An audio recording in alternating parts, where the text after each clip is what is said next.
Everybody's heard of moccasins, the iconic shoe of the Native Americans. Moccasins are soft leather slippers or shoes that allow for swift, quick movements with the added bonus of comfort.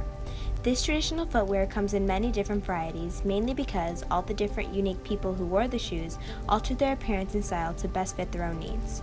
Most would think that moccasins came into existence only a few hundred years ago with the natives of North America, but to fully understand their origin, we have to take a blast of the past in time to the very beginning of the universe. The Big Bang created all of the known universe. This epic explosion left in its wake heat, more heat, new matter, and gases. This heat, gas, and new matter allowed for the necessary ingredients and Goldilocks conditions for the creation of the fiery giants we call stars. The extremely high temperatures within the gas giants caused protons and neutrons to fuse together. Because of the fusion taking place amongst massive amounts of matter, new elements were created. The longer this process took, heavier and more complex elements were thrust into the universe.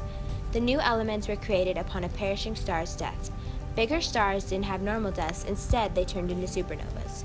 When a giant star dies and a supernova occurs, the extreme heat is pretty much multiplied many times over.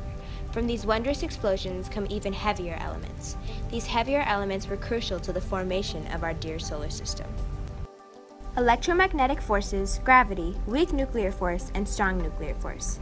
These four fundamental forces were what shaped and made planet Earth and the rest of the solar system. The ingredients and Goldilocks conditions on Earth were just right for the road to life to be paved.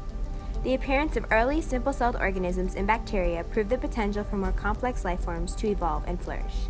The Cambrian explosion took place and represented the biggest evolutionary event so far in our planet's history. Soon, dinosaurs and reptiles began roaming the Earth, and later, mammals. After the extinction of the dinosaurs, mammals were the new rulers of the biosphere. They grew in size and complexity just like the universe. Eventually, early Homo sapiens evolved, and we managed to get to the top of the food chain. For clothing, humans took to skinning animals for their pelts and furs. After foraging for our food for many years, we grew weary of the nomadic lifestyle our species had enjoyed since our evolution from primates, and began to settle down. As we settled, agriculture was discovered, and we shifted into an agrarian society.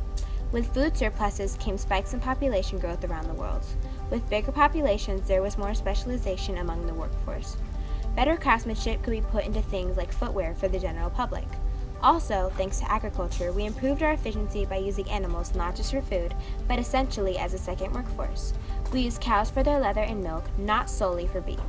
The use of leather is very important because leather is one of the key components of moccasins. Through collective learning, moccasins were made. The Iroquois were the first people to create and design moccasins. After ages using collective learning, the Native Americans of North America created a shoe design that was good for use in their general activities. Moccasins could be used while hunting, foraging, or sowing seeds into the earth.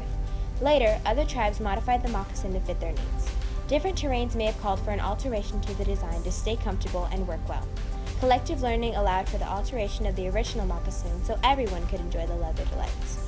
The modern-day moccasin is now very durable and as good as ever. Finally, there's the modern revolution. In the modern revolution, moccasins, the U.S. government was in the middle of manifest destiny conquering the entire landmass. The Native Americans that were removed from their land had their moccasins popularized and mass-produced. Many non-natives wore the comfortable shoes. Nowadays, the moccasin is an easily recognizable, stylish choice of footwear that anybody can get from most shoe stores. In the future, moccasins will be popularized by youth for being stylish and comfortable as well as functional. Do you think that moccasins will expand to more popular brands like Nike, Adidas, or even Skechers? Who can tell?